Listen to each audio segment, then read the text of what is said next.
Hello, everyone, and welcome to another episode of Justin the Food Entrepreneur Show. I'm Justin Bizarro. I'm your host. That's Bizarro.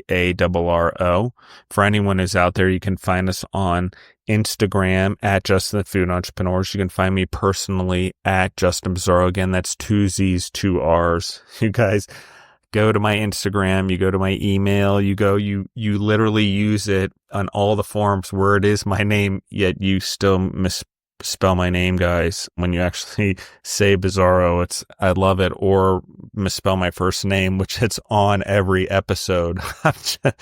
I like one of the fundamental things, guys. I do it too, and one of the things I hold myself to is really making sure I'm intentional and I use names properly, and I have messed up. I've messed up with entrepreneurs' names and stuff like that, and I take it very seriously, but I got to laugh when it's right in front of us and we still do it that way. And believe me, I've done it. I did it with an entrepreneur's business name. Even though I was saying it properly, I was still mistyping it. It was "you are here," and for some reason I would type it "we are here." So honest. So I get it. I laugh. I have to laugh. But anyway, I have Maria Leasa with us from Foodology Baked Goods. Sorry, guys. I want to make sure I pronounce it correctly after I just went through that big speech. And she's out of Long Beach, California. How are you doing today, Maria? I am doing well. Thanks for having me. You're very welcome. So I don't even know I love what you do. I love all the things you're doing. That's how I found you. Mhm. But let's start at like little Maria. Tell me about you, because there's a journey on the way to entrepreneurship, to bakery tour, maybe. I don't know, but talk to us about that, Maria. I want to hear your story. Yeah, I guess taking it all the way back to when I was a child, I I think a lot of founders in the food space or specific to bakers and bakeries talk about how they've been baking since like the age of 5 or even younger. My story is actually different because I did not start baking until I was 29. I actually started baking during the pandemic. But naturally and innately as a child, I had always gravitated towards food. And I think most people do, but I feel like I had true love and passion for food. And I noticed that at a super young age. I would taste things. I remember I would taste things and I would say, this needs a little bit more pepper or a little bit more of this or that. And I vividly remember a family member calling it out and being like, how would you know that? You're like 5. So I feel like my palate, I guess, as a child was either super advanced or I just genuinely love food so much and have always felt that way. And I was very food motivated. If my dad or my mom or anyone tried to bribe me to do something, it was typically in the form of a reward of food. So I remember churros being a huge bribe food that my dad would offer me in trying to get me to go, somewhere with him or do something for him. The the famous Cinnabons in the malls that we still know and love today. Yes, I would have an really. aunt that would tell me, like if you do this for me, I'll give you a half dozen box of the Cinnabons, and that I love that. And so yeah, so looking like if I'm really looking back, I just feel like food has always been a really big part of my life in a special way. And so now, fast forward to present day, it's really no surprise that I ended up in the food space, despite the fact that I have my bachelor's degree in psychology and my master's degree in occupational therapy. So I've definitely pivoted with my career choices. And yeah, I mean, just I knew someday that I was going to end up in food somehow. I wasn't sure how. And like I had mentioned, I started baking during the pandemic, and I guess that's how it found me in a very unexpected way. And shortly after that, I was juggling both my occupational therapy job and baking on the weekends and after work. I was doing that for about like a good year and a half or so until I decided to put a pause on occupational therapy, or what is a very long pause, or maybe it was a goodbye. I don't know at this point, but it's nice to know that's in the back burner. But but yeah, so it's kind of just unfolded and blossomed in an organic way. I wish that I had known how to bake since I was younger, because I could only imagine how much more of a stronger skill set and, I guess, just experience overall, how that would benefit me today. But I don't know. I think that my journey is unique, and I also think that there's like several messages that I get to share and put across anytime anyone asks me how I've gotten here, or what's my story. I think, aside from the fact that I've eventually did finally follow my passion and dreams, that it's never too late to do what it is that you truly want to do, and it's okay to pivot. And it's only one life that we live, and so it's important to not feel bound to a job just because, for whatever reason you may have, and to maybe listen to what it is that you truly should be doing and the space that you're really supposed to be in. And it's worked out so far for me. And yeah, so that's, I guess, a little bit of a tidbit. I feel like I went into so many different directions, but yeah, that's kind of, I guess, the foundation and the story of me and foodology. Okay, let's unpack this a little bit more, even though I feel like I'm like my dog when he gets a bark box and he unloads and there's like toys in there every month and he kind of unloads all the pieces. And then he's like, now Uh-huh. what, Dad? You got to help me out here. You got to like pull the tags and do what. But I am a little bit, I want to talk about this because let's talk about baking. Let's talk about why attracted. What was the first thing? Where do you go from there? Let's talk about baking itself, the items, because it's a very specific skill. I'll Mm-hmm. get into Mm-hmm. the bachelor's degree of sociology, occupational therapy, because there's ties into food and things like that. But I think Right. let's talk about specifically baking. Let's talk about what drew your interest initially. There was a seed left dormant inside of you for a long time. It awoken. What Mm-hmm. was that like? Talk to me about that. Yeah, I guess food, I mean, yeah, you can go into so many different directions, cooking, baking, and all sorts of different things. There's avenues down of each, but I feel like what drew me the most towards baking is my sweet tooth. And when things started to shut down in March of 2020, and only essential businesses were allowed to be open, it was initially just for selfish reasons of wanting to learn how to bake a chocolate chip cookie, because that's one of, I would say, one of top three favorite desserts. But of all, it just seems simple. I was like, how can I not know how to do this thing that seems fairly simple because it's such a common baked good item? And so I really initially did it because of my sweet tooth and no intention of turning it into a whole business. I gravitated towards that one specific type of cookie, chocolate chip, and I would do several different recipes a day, or like I would do a recipe a day for like a good month. And so the nice thing about chocolate chip cookies is there's so many different types. There's like a crunchy thin chocolate chip. There's like the big New York style, almost kind of like a muffin top situation kind of chocolate chip I know cookie. the man. Keep Um, going. I'm drooling over here. there's like brown butter. There's there's like, it's just, there's so, when you say chocolate chip, it's like, it's just that's just like a blanket statement for like so many different types. And so, because I fixated on just that one specific thing, it allowed me to actually learn and truly understand what ingredients did and how they worked in a recipe, and what the importance of each ingredient was. Some recipes contained certain, like across the board, pretty much every recipe has flour, butter, sugar. Some has baking soda, some doesn't. Some has baking powder, some don't. And so that allowed me to really get to know the ingredients a little bit more than, just reading it off the ingredients list.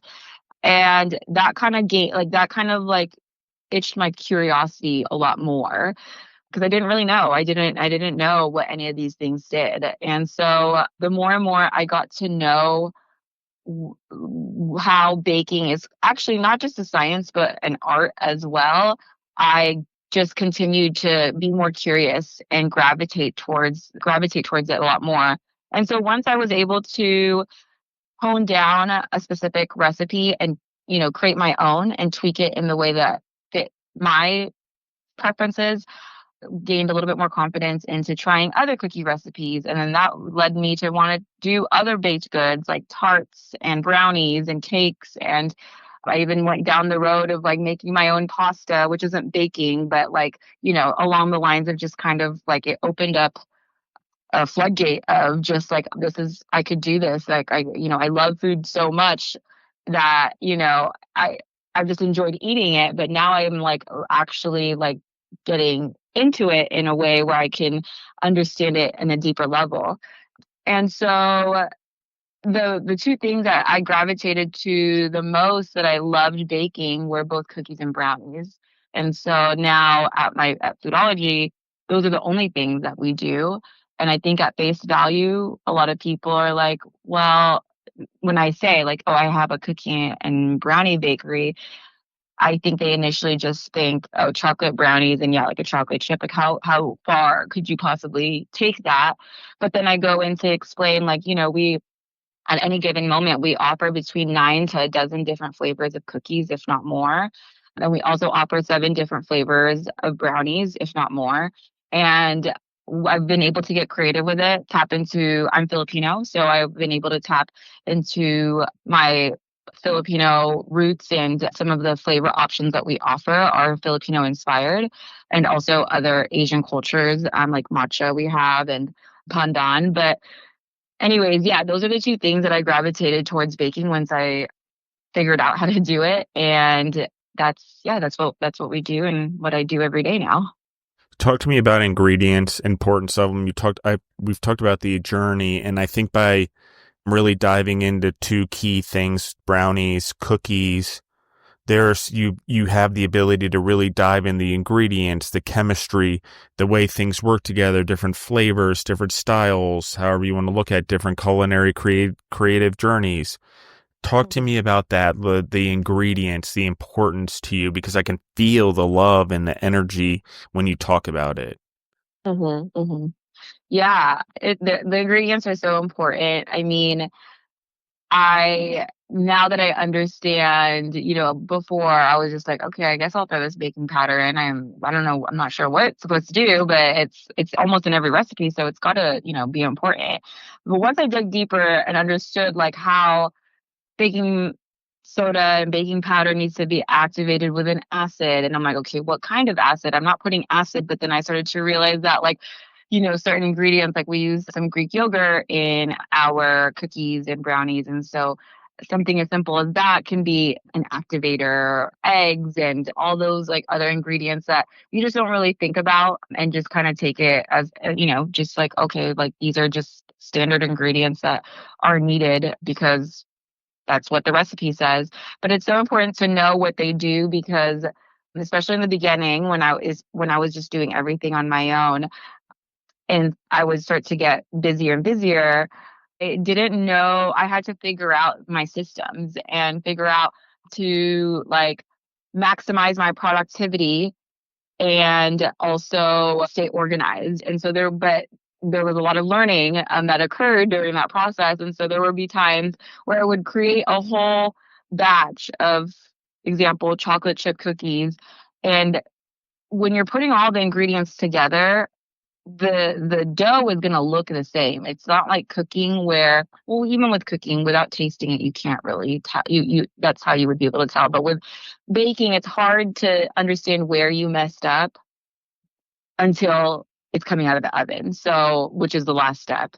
And so it's actually really, in the beginning, it was really frustrating for me because I would forget something as simple, the baking powder or the baking soda, and my cookies would fall flat. And, the first couple times where I messed up, I didn't understand.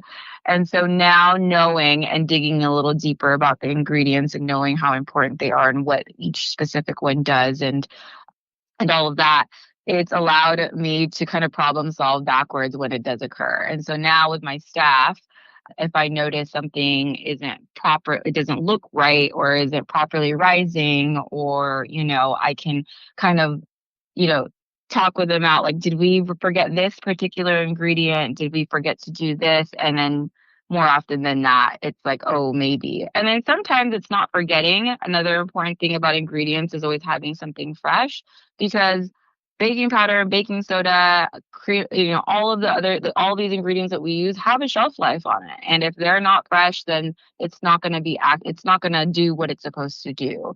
And on top of that, it really makes a difference for the baked goods that, you produce. If you're not using high quality, good quality, fresh ingredients, it's gonna show, and people are gonna be able to tell.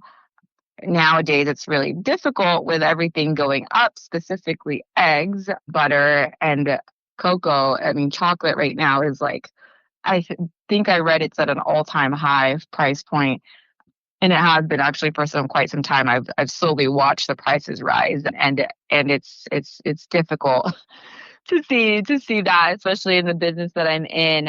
But I do my best to not cut corners with the ingredients, because this is what people are paying for and what they know that we do, and they could taste it and they could tell. So, and I could too. And I don't feel confident giving out a product that I don't 1000% stand by. So, Love this. Love this. I mean, you pick this up, you're like, okay, psychology, occupational therapy, I'm going to leave it behind. There are parts of it that led to the experience or life skills that are sort of bringing you to this point. And obviously, there's a lot of different things where both meet at the entrepreneurial world, or there's skills that are necessary in building businesses. Let's talk about some of that, because there are gains here. There are things about marketing and advertising and understanding recipes and processes that probably fit into all these things. Like, okay, like how can I do this better for the human? For example, how can I market this better for the human? Oh, how am I affecting the human with my ingredients? I think there's probably all of that goes on. I'm not sure. Talk to me about that. You're a very intelligent person. Like what the skills that come in sort oh, of into your new business from your previous life. Let's talk about that. okay. What Yeah. things have you learned that sort of have carried over? Sorry, Yeah. I can be So, wordy in my questions. I no, apologize. it's all good. No, no, no.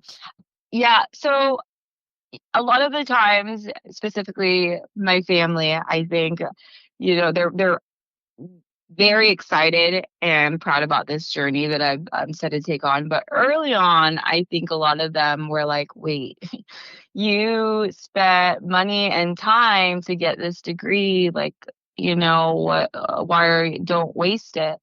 And I don't like to look at anything as a waste. And although, like, this, I could have taken a completely different path from the beginning. Like if I had just gone down the culinary path straight from high school into college, things would be different. But I also think, like I said in the beginning, my journey is unique. And I think that nothing that I've been through has gone to waste. And that including like learning the like skill sets and life skills that I learned not just in college and in grad school, but in the workplace while I was working as an occupational therapist.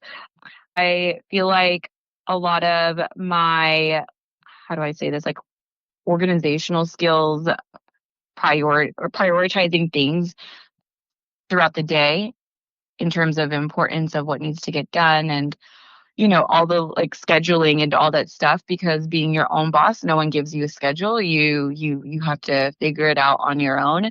And actually, as an occupational therapist, I didn't work a traditional 9 to 5. I was per diem, which is meaning basically it's almost like a part-time with several different contracting jobs.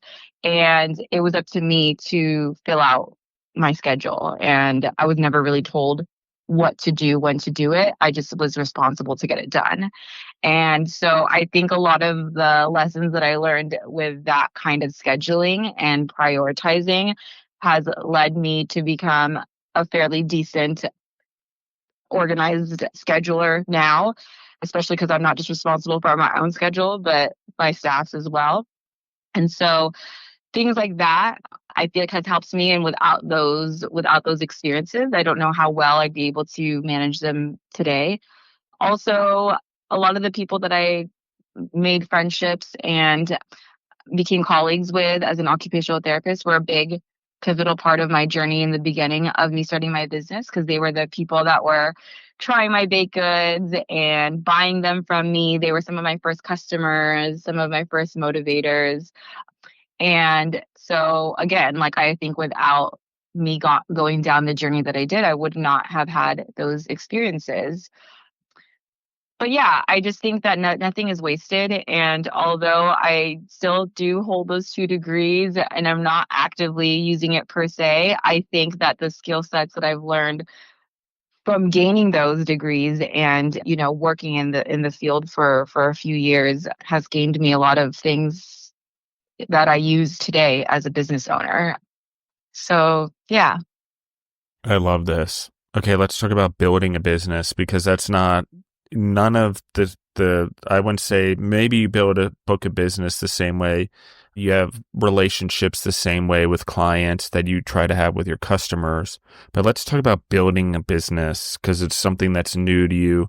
Like, do you have that influence? Where do you go? Mentors? How does the community help you? Where do you sort of start to go? And how do you navigate this? And sort of what's the process you sort of take on to build this? You start baking, you're like, okay, I want to make a business out of this. Mm-hmm, mm-hmm. How do you do it? Oh gosh. I feel like anytime I get asked this, I sometimes I'm like going through my brain of like, how do you do it? And I'm like, how did I do it? Because I just did it. I don't know. It's so hard to pinpoint exactly like step by step, because I feel like with business, it's there's so many different paths and possibilities. And so for me, I feel like the way I initially saw it was I thought I had something going once people outside of my friends and family who were trying the baked goods were saying really positive things enough for them to spend their hard-earned money with, just to buy the cookies and the brownies. And so early on, I knew that I had something worthwhile.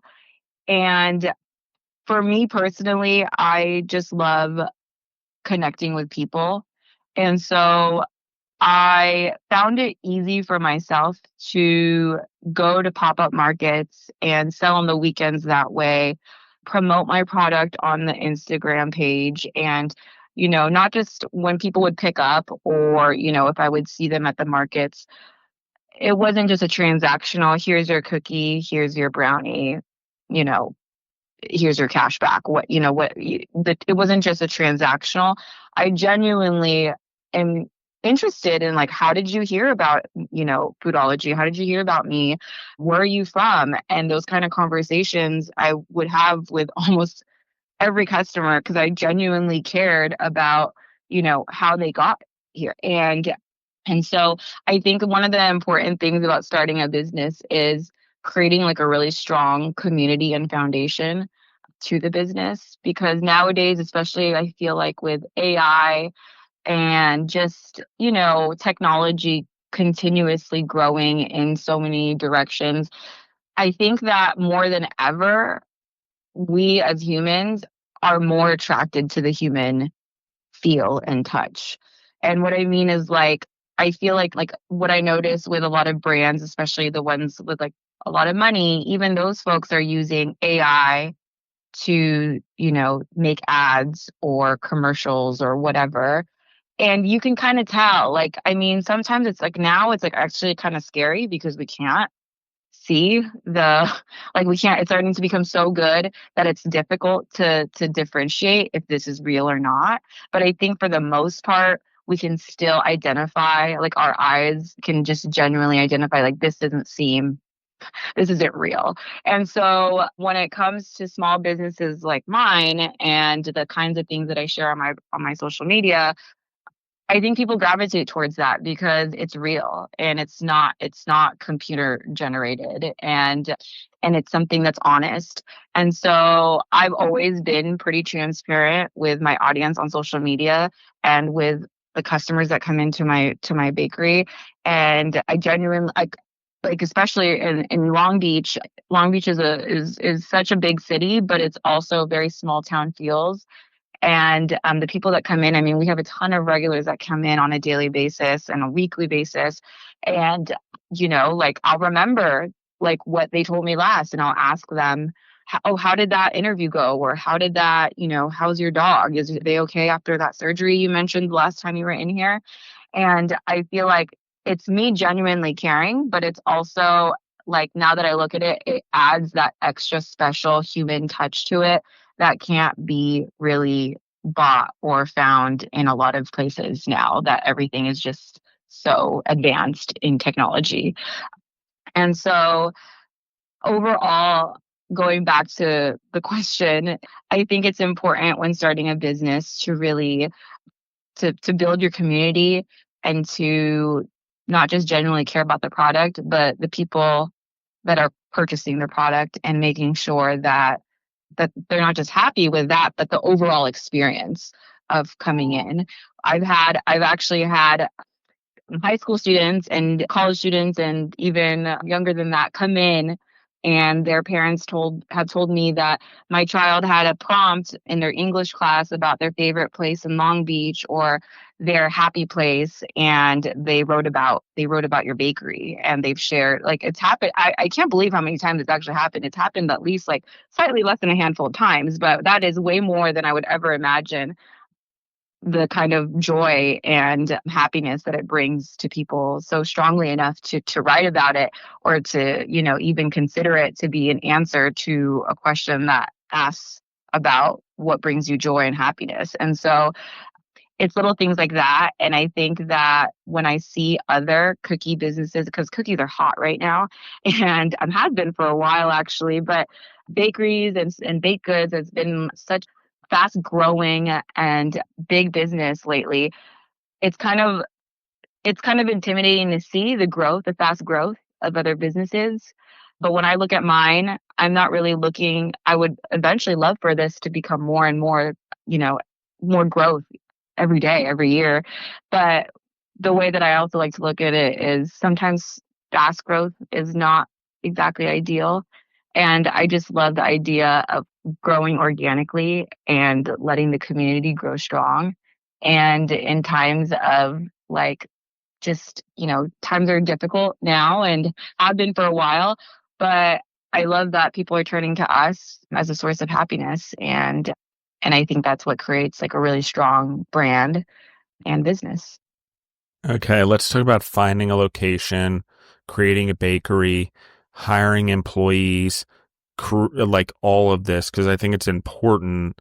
How do you find the right staff? How do you find the right location? How do you make sure the location has the things that you need to do what you're trying to do with the cookies and the brownies? Yeah. That's probably gotta be one of the hardest parts to at least in my beginning journey, finding a location. Although it didn't take a long time for me personally to find the location that we're at right now.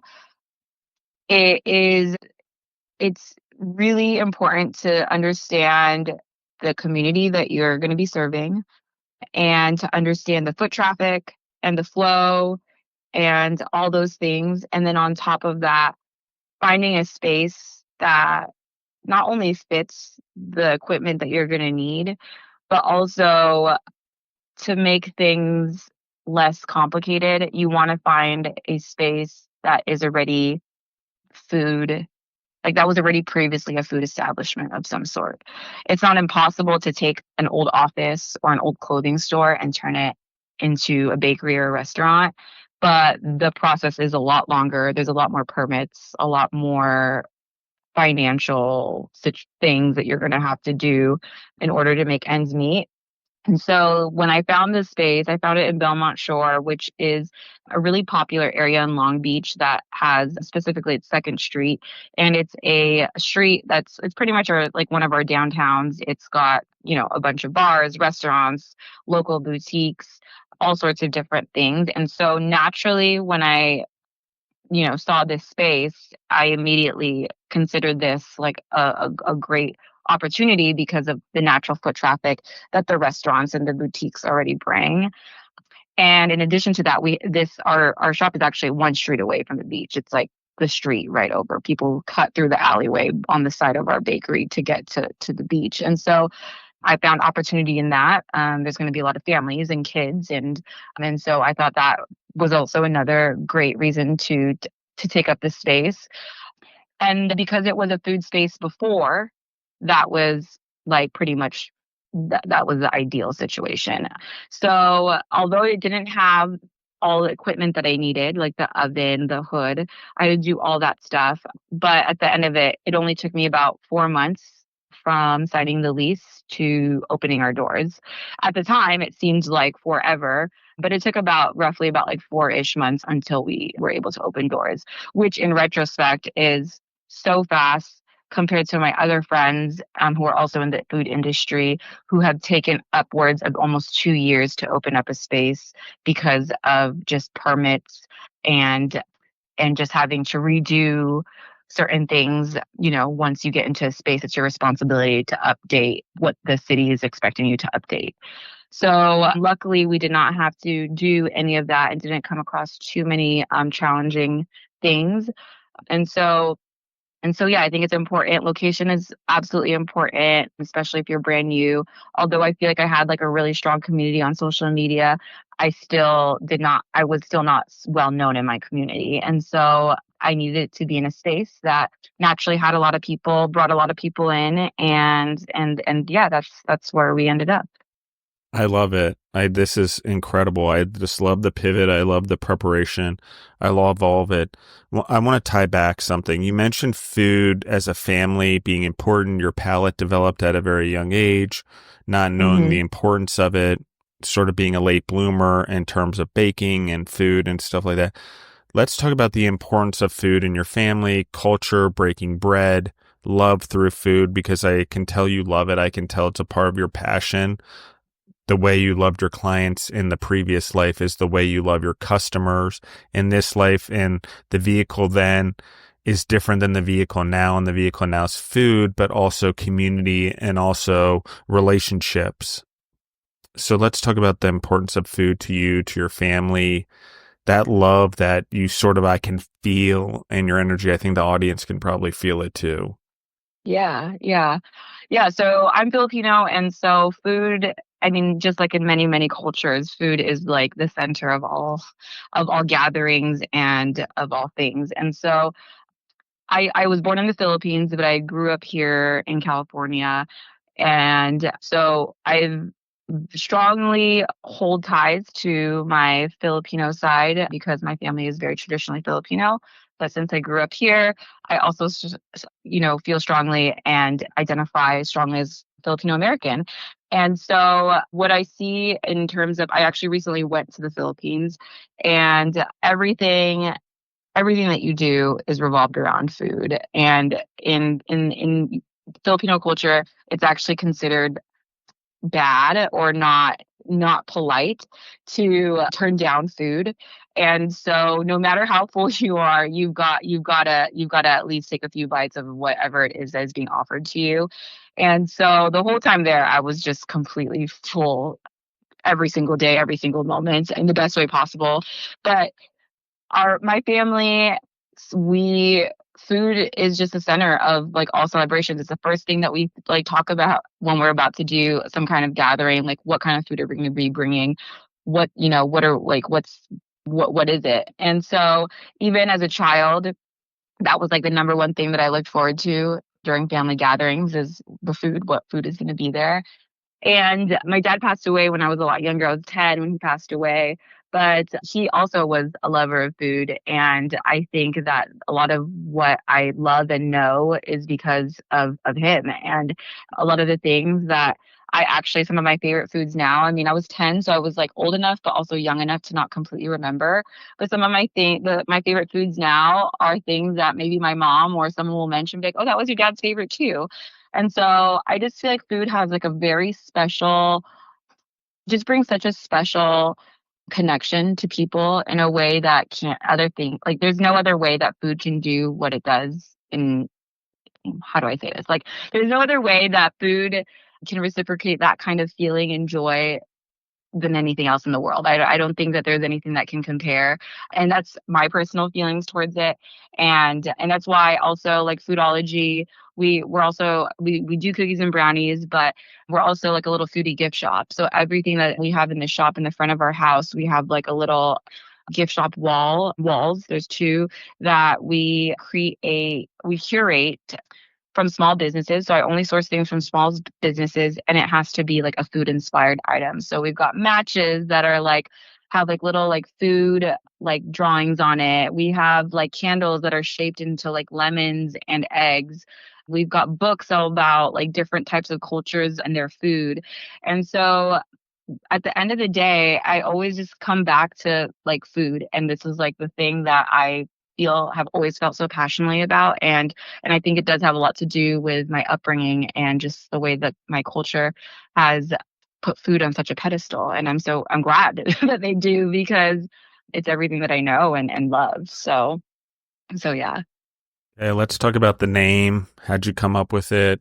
Let's talk about that. And then let's talk about items baked that fall into the cookie category, brownie category, holidays, special occasions. Like, let's talk about all those things, the creativity, what you love to do, some of the best sellers, all of that stuff. But I want to talk about the name first and then dive into the menu because I think it's important as to understand as I look at it.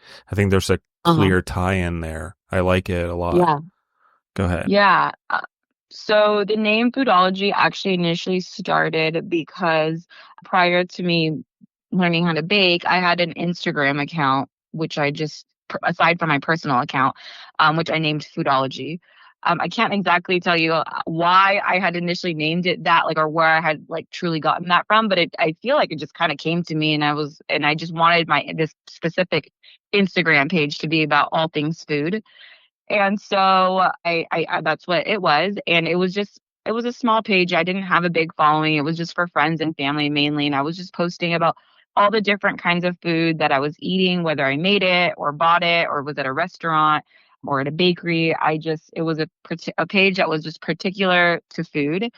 And so when I started baking, this is where I was kind of posting my journey and like learning how to bake. And if you really break it down, foodology really means the study of food.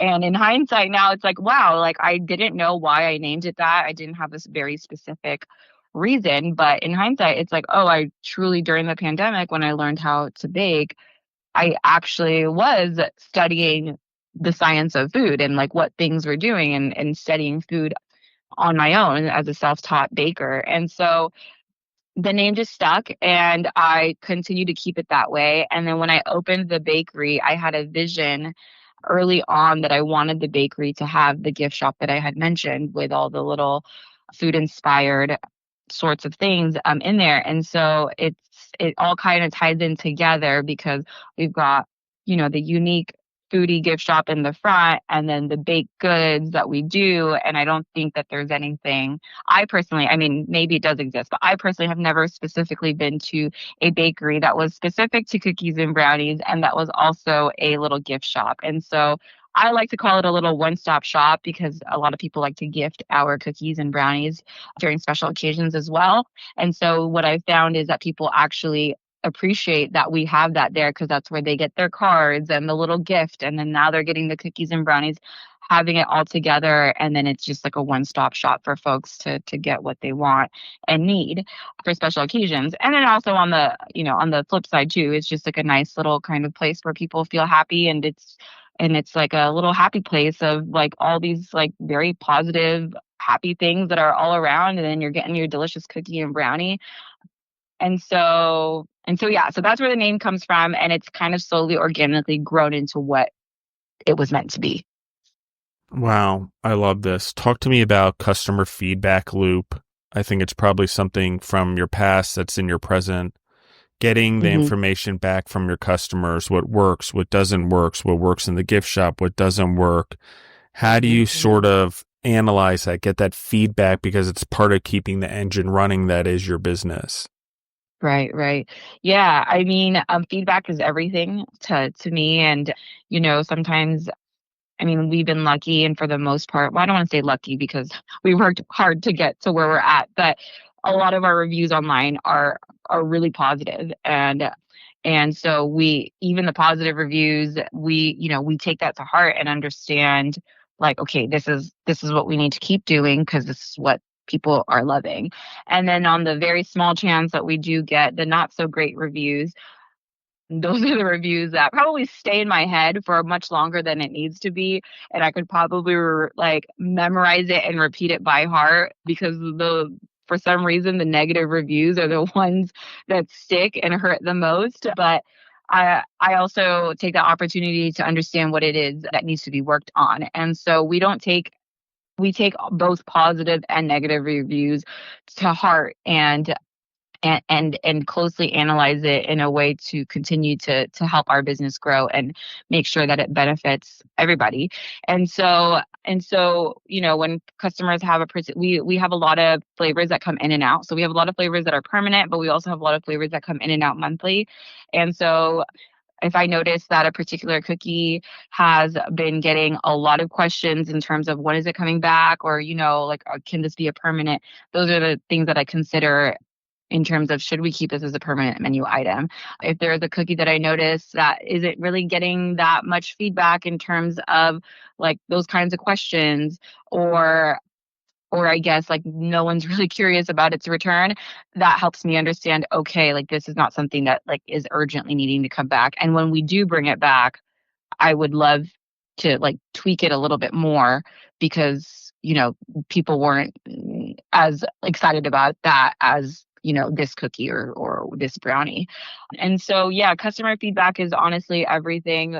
We get emails all the time about positive, surprisingly, actually, we get, the only emails that we get from customers are positive feedback, which is kind of, I feel like, I mean, most of the time I feel like people take the time to write negative emails, and so I'm actually so happy that it's not the other way around, knock on wood. But yeah, I mean, we've just been fairly blessed, I would say, with to have honestly some of the best customers that we could ask for, because it's, I mean, the product is great, but I honestly think that our customers also are just incredible.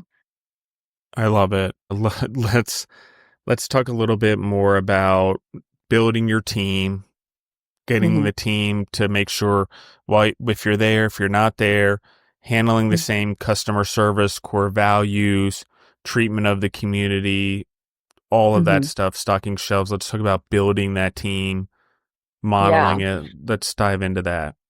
Yeah. I think that's probably also got to be one of the toughest parts about business is building the team. And I hear it all the time from my fellow friends that are in the food space that have difficulty with retention. And I will say that I am so grateful for my team because everyone that's currently working for me now has been working for me since we've opened the brick and mortar. But even before that, these are the same girls that have worked for me since we were just working out of a commercial kitchen, and prior to opening the brick and mortar. And so what I early on I instilled with them how passionate I am personally about this business. I've I have mentioned so many times that I'm not necessarily, I mean, we want to make money, of course, but the way that I put it in is, if there is a batch of cookies that didn't come out to standards, and I have a set of standards that I've talked to them about and they're familiar with, I would rather not sell those cookies and make that money than to sell that product. Like, I'm not just selling cookies to sell cookies. I'm here to sell high quality, incredible tasting cookies and brownies. And if a batch happens to not come out to those standards, I would rather not make that money. And I think, and along the lines of, I talk about things like that with them, and I share the importance, and they see that I'm in there with them all the time, and so they see my passion and they see how much I truly care. And I think that in order for a team to work efficiently and productively in the way that you want them to, you have to exhibit that as well. And so I do it day in and day out. They know, they understand how important it is to me, and now it's become important to them too. And, I always also mention, it's not just, this isn't just representing everything that you do, personally, is a representation of you as well. And so while you may be representing me and Foodology, at the end of the day, you're representing yourself. And I always instill into them that you want to be the best version of yourself, and that no matter what it is, whether they continue to work with me for however long they would like to, or they move on to whatever it is their dreams and aspirations are, they have to put their best foot forward. And so I've also told them too that to use me as a resource to help them achieve their dreams. So maybe their dreams are not necessarily in the food space. Like, I have one of my girls, she's an artist, and she's got dreams to be an artist and work in that space. And then I have another girl who's got dreams to be an author one day. And although I'm not really well versed in those lines of work, I am super well versed in following your dreams and making things happen. And so I try to encourage them to push them into the right direction. And so I think that when they see me and hear me say these things, that they really do take it to heart, and it translates into the service that they're giving to the customers and the way that they live their lives in general. And so for me, I think it's just important that I'm not just like their boss or the person that hired them to do this and that. I'm also like a colleague and a friend. Also, there's a fine line. You don't want to be like just a friend and things just go, like people start taking advantage. But luckily, that has not been the case. And, yeah, like I said, so far, everyone that I have currently on staff are the girls that I've had this entire time. And it's been a real, I've been really fortunate, honestly. I really do think that I've been blessed with some of the best people to work with me by my side, because there's no way that I'd be able to do this on my own. And I've been able to, since we've opened the bakery, I've been able to step away for like a week or two at a time, and things run smoothly. And so that's, I feel like, makes me feel great, because it feels like I did something right. Because half the time I feel like I'm not doing things right, even though things have gone well, but it's always that like imposter syndrome. But seeing them and seeing the reviews that come in about our positive service, not just from myself, but from my team, is a reflection of, I guess, the good work that I've done so far. And so, yeah, just I think it's really important to create a positive environment. And yeah. Talk to me about getting new ideas in cookies, in brownies. Like, where do you get your creativity from? Where do you come up with new ideas? Where do you keep things sort of interesting, sticking with your traditional menus or items, I should say, your baked goods that your community audience loves, but also keeping it fresh for people to experiment and enjoy and try new things? Where do you get that Yeah. inspiration from? Or where do you find it? Where do you find new Yeah. recipes and So stuff? Or do you just come up with them? I guess a lot of the time I just come up with it in a way, but like again, I love to eat and I love food. And so anytime I'm eating, specifically dessert, I'm already in the zone of thinking, like, especially if I love it, like, how can I turn this into a cookie? How can I turn this into a brownie? So I'm always getting inspiration from other types of desserts. Recently, like I mentioned, I went to the Philippines, and so I went there, I went there for several reasons, but one of the main reasons was for actually recipe development and also sourcing ingredients from there. And so while I was there, any dessert, or if I passed by like a dessert spot, there was surprisingly a lot of cookie bakeries in the Philippines actually. And so I had the pleasure of trying like, the types of cookies out there and what was doing well there. And so I'm always in the zone of thinking like how can I turn this into a cookie and how can I get creative with it? And so it's honestly just from the things around me, the things that I'm tasting. If I like a popsicle bar that I just, I'm like, wow, how can I turn this into a cookie? Recently, it's been a while, but I went to the chocolate factory the other day, where they have all the different kinds of chocolate and the candied apples. And I completely forgot about this item, but in high school, I used to eat their cheesecake candy apple all the time. And I had it for the first time in a really long time the other day. And the first thing I thought about was, how am I going to turn this into a cookie? I love So I it. ate the whole entire thing with every single bite, just savoring it, but also like, what how am I gonna how I gotta figure out how to turn this into a cookie. And so yeah, I think that's the nice thing about cookies and brownies. Although conventionally they're pretty straightforward, like brownies especially, they're typically only chocolate or chocolate with walnut topping or something.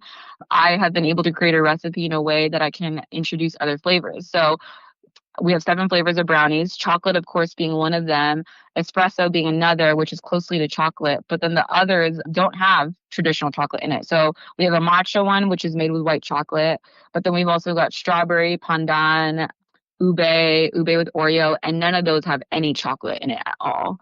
And so I've been able, which is also nice because when people come into the bakery, there's a surprising amount of people who don't like chocolate, which couldn't be me ever, but there's still a big chunk of people that don't. And so I'm happy to be able to serve that community of people who don't like chocolate because we have so many options without chocolate in it. And so yeah, anytime I try something, I'm just like, okay, like I can turn this into a brownie.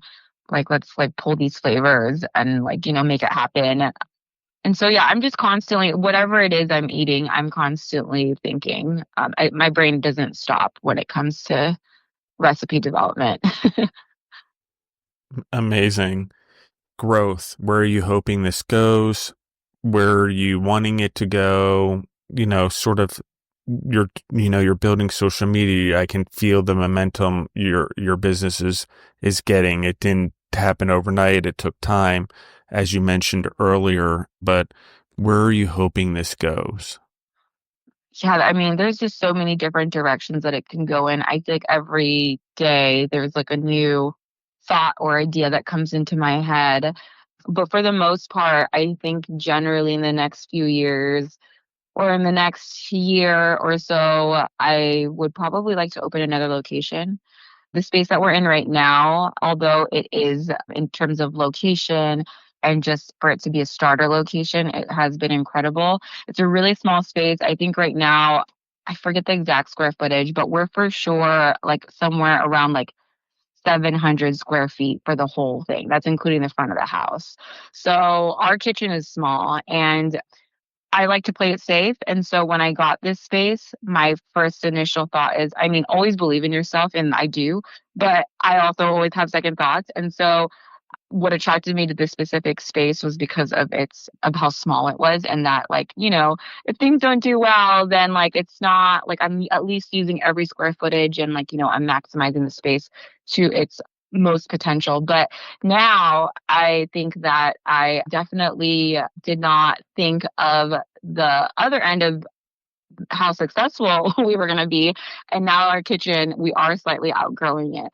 And so in the next year or so, I would like to open another location, probably still within Long Beach, because again, I want to create a really strong community brand and just be really well known in my community first before I branch out into other places, which is actually I'm finding surprising because a lot of the customers we do get actually come from out of town, from neighboring cities, or from like even cities like an hour or two out and they'll drive out. So that kind of gives me enough confidence to like, eventually when we do continue to grow to open up in other cities as well.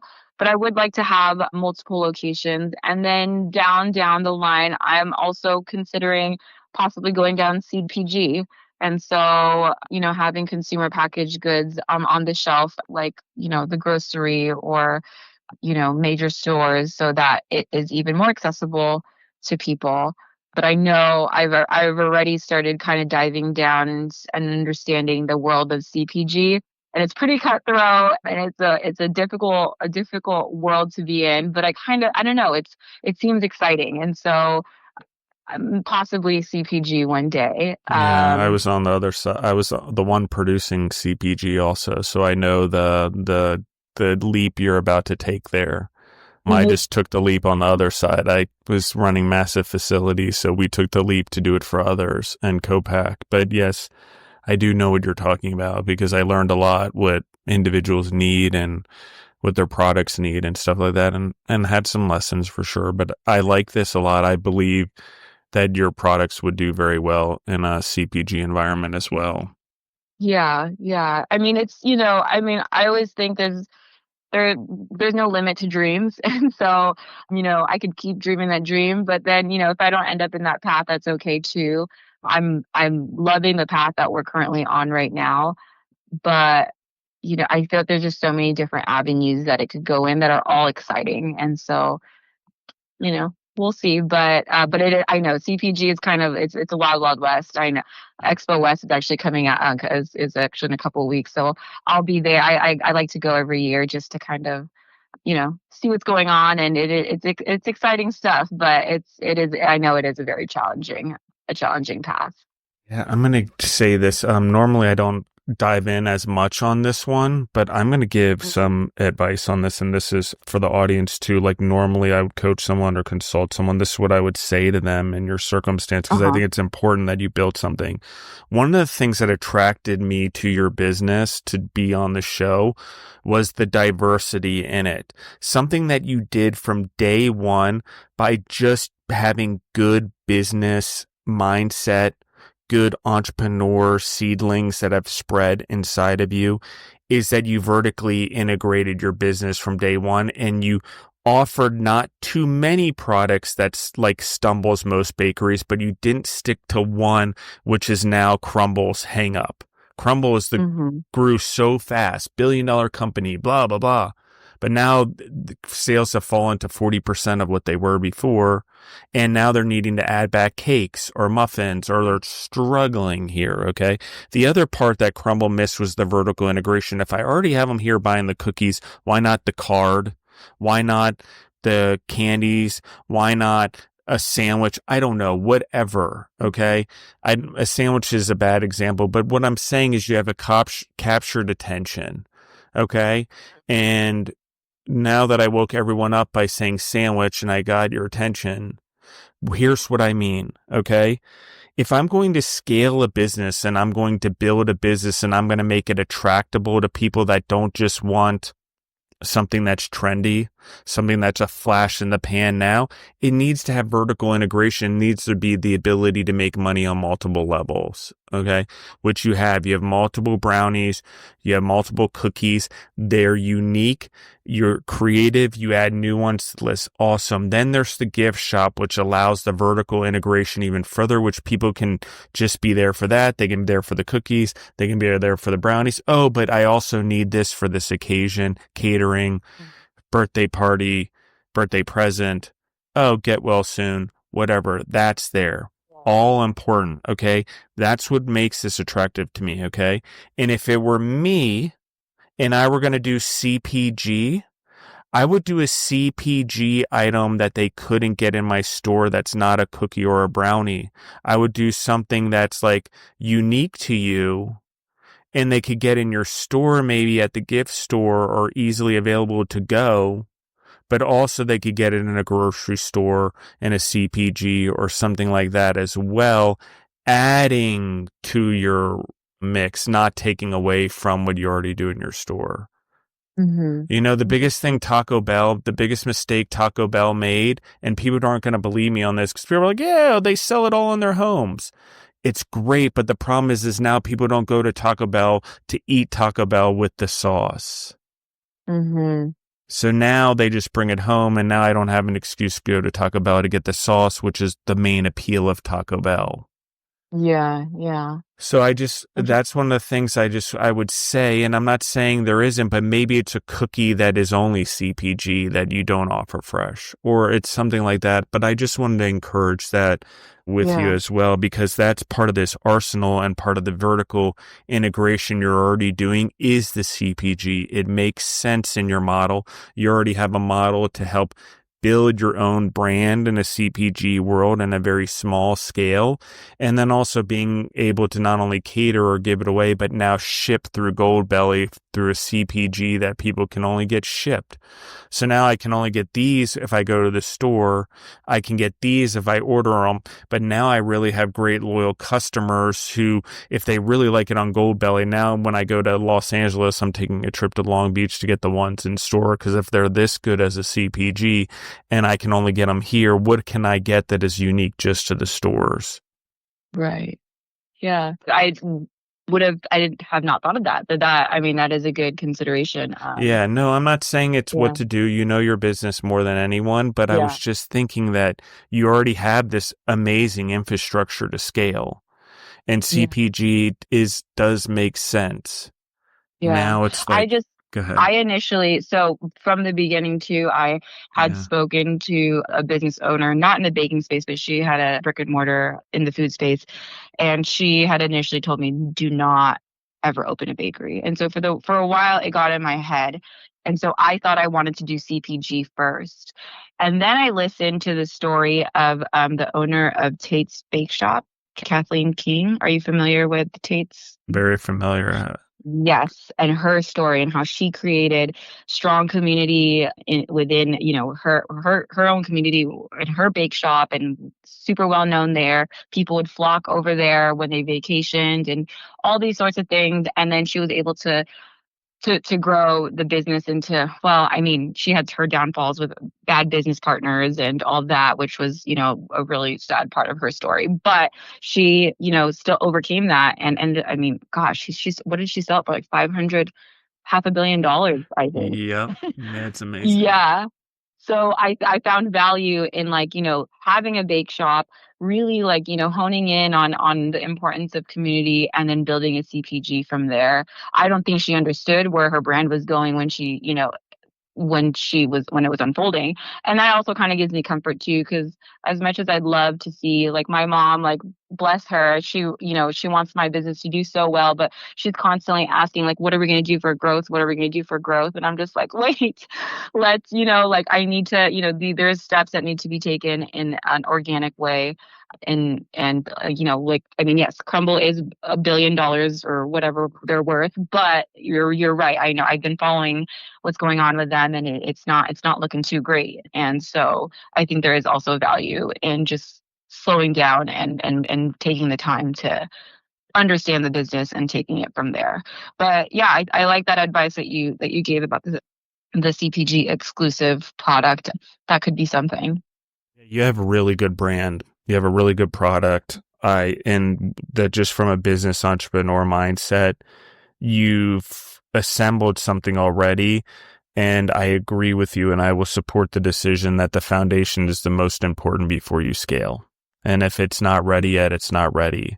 And if there's a missing piece and something that you feel needs to be there, build that, guys. Don't, because we've learned, and if you guys listen to the chicken waffle episodes, he was quick to franchise. He was quick to scale. Now he's had to pull back, rebuild the foundation completely, including the menu, the layout, the items on the menus, everything to rebuild it to even scale it. And he may never franchise again. We don't know, but Yeah, I that's, mean, go ahead.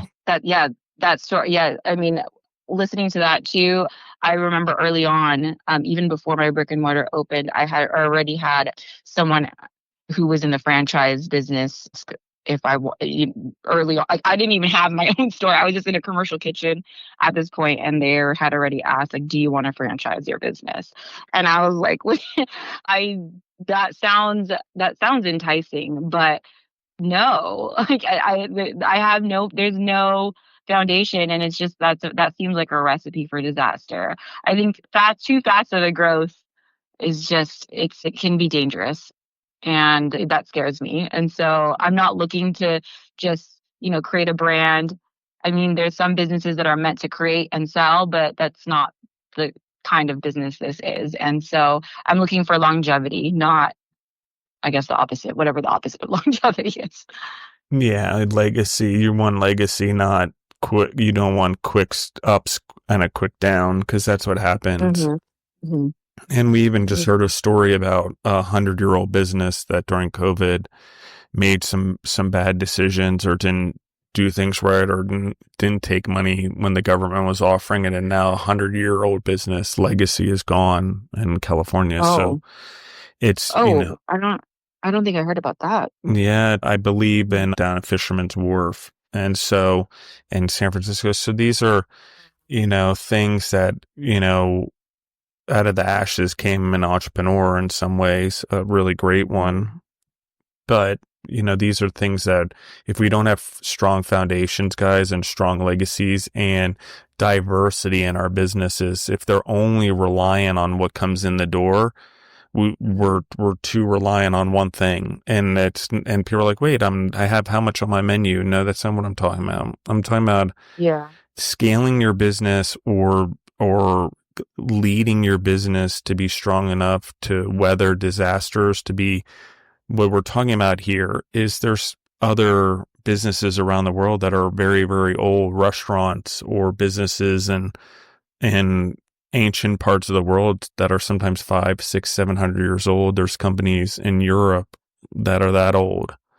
So when we're building legacy, guys, and we want to build foundation, it's not just get it up so we have it now, and we get it now. When we're at these very beginning stages, we have to think about what happens if my 11th generation from me is running this business 1,000 years from now, if that's even possible. Maybe it Mm-hmm. is. What did I do now that I'm leaving them with? And can they solve problems and go back and do it? But guys, as you build your business, it is a Titanic. At some point, if you try to turn, you expose yourself to the icebergs and it cracks your hull and you sink, or you have to go straight through them, risking maybe sinking, not knowing. But whatever you're building, you have to know the icebergs are coming. It's an analogy. It's not a great one, guys, but I'm trying here. Yeah. So, No, it's true. It's true though. yeah, let's talk about this. Will be my last question for you, because I definitely am going to have you back on down the road as Yeah. you continue to do this journey. But lessons, things that you learn that you know now that you wish you knew when you started your business, or anything you would pass on to the audience or other food entrepreneurs trying to figure it out. Oh gosh, there's so many. There's so many. I think the most important thing, which I didn't really initially, I mean, I don't think I had an issue with, but I see a lot of, aspiring entrepreneurs or people specifically in the food space, is to be flexible and to pivot when you need to pivot. So I think early on, you had mentioned that, yes, early on, I only offered 4 items on my menu, like 4 flavors. And I think that that benefited me because it was very specific. People knew what they were getting from me. Whereas other bakeries I noticed were offering cakes, cake pops, cupcakes, cookies, and like pies and tarts. And so although that's like incredible, I think that it's important to really create a strong identity in your brand. And so because I stuck with cookies and kept it simple initially with the 4 flavors, it really helped people understand easily like who we are and what we did.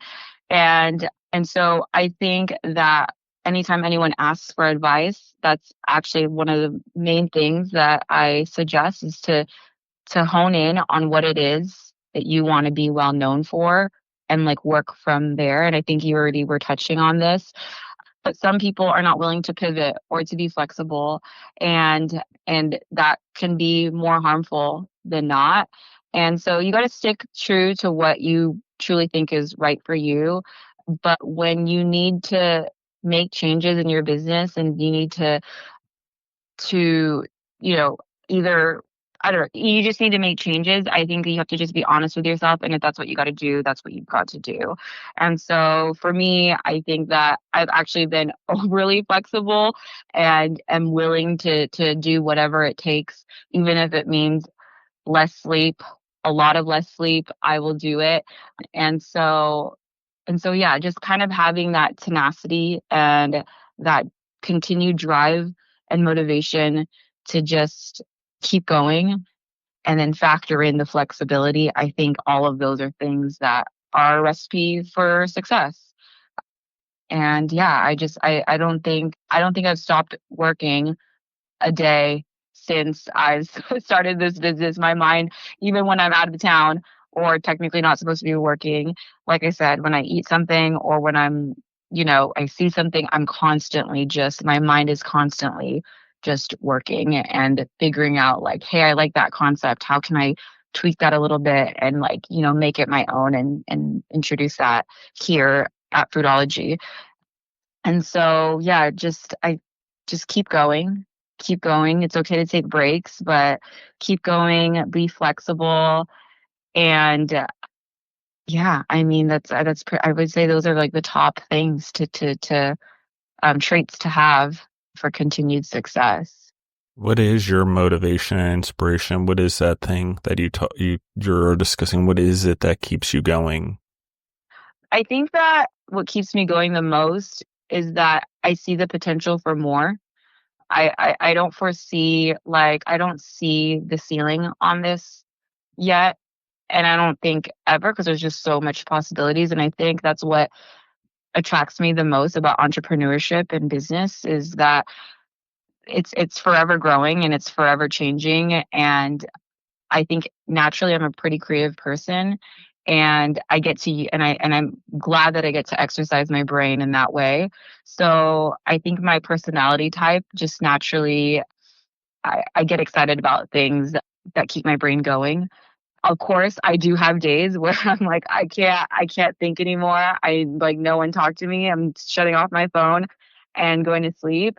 But as soon as I get that good rest in, I'm ready for it. And I think a lot of it does have to do with the fact that I genuinely love and then passionately love food and being in this space. And I don't take it for granted because I know although I have a plan B, I don't plan on using that plan B. And I hope that I don't have to, but it is comforting to know that if things don't work out, I won't completely be jobless and, no source of income. But I think that it keeps me going to not want to fall back on that plan B and to make it happen. And it's like it's non-negotiable for me to just to keep this business going for as long as I could, until I genuinely feel that it's not something that's for me anymore. But I love it. I really do. As much as I stress out about it, in a strange way, it's like it's kind of addicting to keep going. And my customers keep me going. My staff, for sure. My staff, we're a small business, and so right now as if I could pay them $1 million, I would. But I tell them all the time, like as we keep growing, I promise that you guys will grow with me too, as long as you want to stick around. And so I have goals of, making sure that they're all well taken care of too, because they have been so great. And so there's a lot of factors I think in my motivation, but I think the root of it is my passion for it. So yeah. Amazing. Is there anything we didn't cover? Anything you want to share? Anything that's being called out of your heart to be spoken that we didn't cover today? I guess I mentioned it early on already about it's not too late. I think that because I get a lot of people coming either physically in the bakery to tell me like they've been following my journey and then they'll share their story. Actually, just this past weekend, I was at a pop-up market and a woman came up to me saying that she's so inspired by, my journey and how transparent I've been and, like the things that I've been able to share online. And when people tell me these things, it just reminds me that I'm not just in the baking business, but I also genuinely love people and want to help them. And that's actually initially why I became an occupational therapist, because the goal of occupational therapy is to help, the umbrella goal is to help people become independent. Typically, it's for people who have undergone some kind of life changing incident, like a stroke or some kind of maybe like disability that they were born with. But my goal as an occupational therapist was to help people live life to their fullest and to be as independent as they possibly could be. And now that I've left that career, I think I still hold those values as well. And I just want people to know that like anything is possible as long as you work really hard for it. And I'm not talking like you put in a couple hours a day and you feel like you worked hard. Like you'll feel it and you'll know it. And whatever it is that goal is, it's so possible. And I feel so passionately about helping others find that and pursue that for them, because I did it for myself. And it's so, as hard and challenging and demanding as it is so satisfying. And I really do feel like I'm living my truth. And yeah, I just really hope that people don't, I guess if they're listening to this, that the take home message is, whatever it is, be honest with yourself. And if there's something pulling at you to do a specific hobby or maybe a career change or whatever it is, go and try, like, do yourself that favor and give it a chance, and you'll never know where it could take you. And I did exactly that. I mean, it was COVID happened and all these things happened in order for it to organically happen the way that it did. And I'm so glad that it happened for me in the way that it did, because I don't know if the pandemic never happened, I don't know if I would be where I'm at right now. And I probably would still be an occupational therapist, and I would probably happily be an occupational therapist, not knowing what could have been. But now that I'm living this and this is the path and I see what could have been, I'm so glad that I'm living in this current reality than the what could have been, if that makes sense. And I think everyone has the opportunity to do that, because I think that everyone's put on this earth with a specific skill, a specific interest, and a specific reason. And I think that it's so magical when you find that and you really allow yourself to be in that space. And yeah, so follow your dreams, give it a chance, and work hard and be good. I And do be have nice to another people. question based on this. How did you deal with the Yeah. societal pressure of the pivot? Because it's a huge one, right? You mentioned it slightly earlier. You have this education. What are you doing? This is not what you Hmm. studied. Like, Hmm. there's a lot of societal pressure there, a lot of almost, I don't want to say it this way, but it's an unintentionally thinking or wanting you to fail in some ways or whatever, because it's the uncertainty. It's scary for the person verbalizing it. I don't know how else to put it. I want to be gentle because I'm making it sound more harsh than it is, but it can be that way to the receiver. And so talk to me a little bit about that, because that's a big pressure, especially later in life when you pivot and everyone's like, why don't you just go do this? And why don't you do Right. that? Well, this is the safe bet. Why are you taking this risk? Yeah. Talk to us Yeah. about that No, a little bit.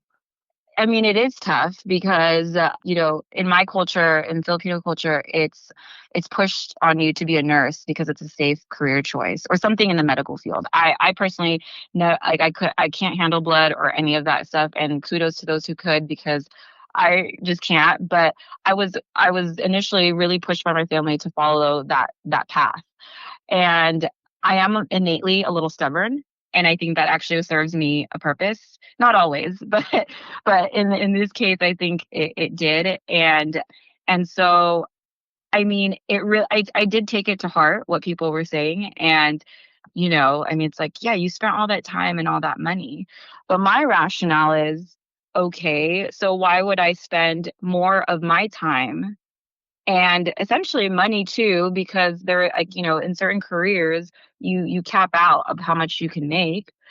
Why would I continue to spend my time and money doing something that I know isn't going to serve me and isn't really, like, at the end of the day, truly meant for me? And so it's just more like, if we're talking about waste, like if people are looking at what you've experienced as waste and specific to me, like my education and my time that I spent, in school, then why would I waste more of it? And so that's just how I see it. I don't know if people can exactly understand that to be like a proper rationale or argument for it, but it's like if you're going to talk about waste, then I have the rest of my life, and wouldn't that be considered waste if I didn't do what I was meant to do? And so that's how I saw it. I also see I also see that when I look at people who, I mean, I was only an occupational therapist for about 3 years, but in that time, I worked with people who had been in the industry for way longer, 20, 30, upwards of, 40 years. And they weren't happy. They weren't happy. And I just felt like they weren't I could see, like, I was looking into what could have been. And so I think a lot of the time people push you to do what's on the monopoly board, what's the one path to take, because that's what we know, and don't deter from that. And I just think that it is scary, and it is actually very difficult and challenging because the cards are not laid out for you, the steps are not laid out. But I also see it as life is going to be hard no matter what, regardless if you decide to choose the path that's already set out for you, or you decide to take the path that's unknown. It's going to be difficult. So choose your challenge. And I think one challenge will lead to a higher quality of life than the other. Not to say that these set out career paths are not, there's people who are genuinely happy in these careers, and that's what was meant for them. And so, but it's not always meant for everybody. And so it's easy to follow the herd. It's easy to follow what everyone else is doing or what's expected of you. And maybe or maybe not, it is meant for you. But if there's something else that's like gnawing at you, and that's kind of like more likely than not, if someone's listening to this podcast, there's something that's eating away at them that they want to pursue, then you got to do yourself that service to do it. So choose your hard. It's going to be hard no matter what, but that's I guess that's how I see it.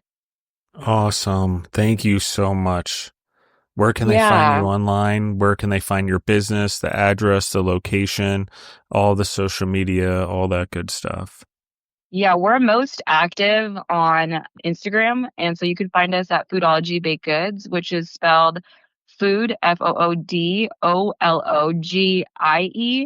baked goods. And then our website is www.eatfoodology.com. And then our brick and mortar bakery is located in Long Beach, California, which is 195 Claremont Avenue. It's right off of 2nd Street, which is a really popular street, like I had mentioned earlier. So you can literally make a day out of it. If you're from out of town, you can literally spend the day at the beach, get something delicious to eat at one of the restaurants on the street, and then grab some dessert at our spot. You could literally make a whole day out of it there. And yeah, that's pretty much it. We're not really active on too many other social medias. And oh, you can also find us at like some local Long Beach coffee shops and boba shops, because we also do small wholesale to like local shops that sell our products, which is also a really great marketing tactic, because we've gotten a lot of people to visit our shop that frequent the coffee shops in all of the places. So yeah. Yeah, it's a very good model. I love that as well. Hershey model. Hershey not only sells Hershey's chocolate candy bars and candy to everyone, but they also sell the chocolate directly to companies like Mars, who also, so they integrated their business. They're like, we'll not only make our own, but we'll sell everyone the milk chocolate to make theirs. It's Huh, pretty I've got to important. study the Hershey's model, because I'm not really too familiar with that, but I'll Yeah. take a look at that. Yeah, it's a good Interesting. model. Yeah, and he had some Yeah. failures along the way and some ideas that were big ones that total meltdowns, like big cow milking facilities and certain patterns that he thought would be better. but we learn, we fail and learn as entrepreneurs for sure, or opportunities for growth, fall forward. So thank you, Maria, for coming on the show. I so appreciate your time. Yes, thank you. Thank you for having me. Yeah, absolutely. And I look forward to having you again.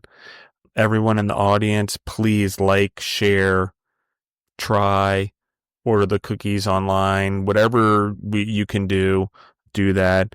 Questions. I have questions for Maria that we didn't get to today. I have part 2 questions. I'm going to ask Maria to come back on the show, guys. I want to dive deeper into delivery services and building the gift service part of the business, because there's all of that and the customer service involved. So everyone in the audience, I hope to have Maria back. Maybe you guys can help convince me do that. Like, share, comment on her page, but also on the episode for this show, etc. And if you guys have questions and stuff like that for me or for her, you can always text them, email them, DM them through social media to us, and we'll grab them from there. So thank you guys. I love you guys. I appreciate all the support from everyone. The Gorilla Brave stuff, the support with the podcast, the growth we're seeing. It's taken us a while to get here and understand how to handle everything with you guys as an audience, and the direction that I thought this would go versus the direction we are going. And it's taken a while, and I appreciate everyone's support, but we have gone the direction. I've listened to your questions, suggestions, requests, education, get the information out there, networking, fellowship, other entrepreneurs on a global scale, not just through local business communities or just food conferences like an NRA where everyone is there for 3 days trying to find stuff and then network. And then no one can ever figure out how many people to follow up with because you've met 10,000 people in a weekend. So I'm trying to hear all of those things, guys, and allow this to be complementary to all of the things that are out there, and not necessarily be disruptive, but be complementary. And I know that's hard because as an entrepreneur, I love being disruptive, but no, this is a complementary things, guys. This is more like widgets to enter into what you're already doing: podcasts, books, learning in your businesses.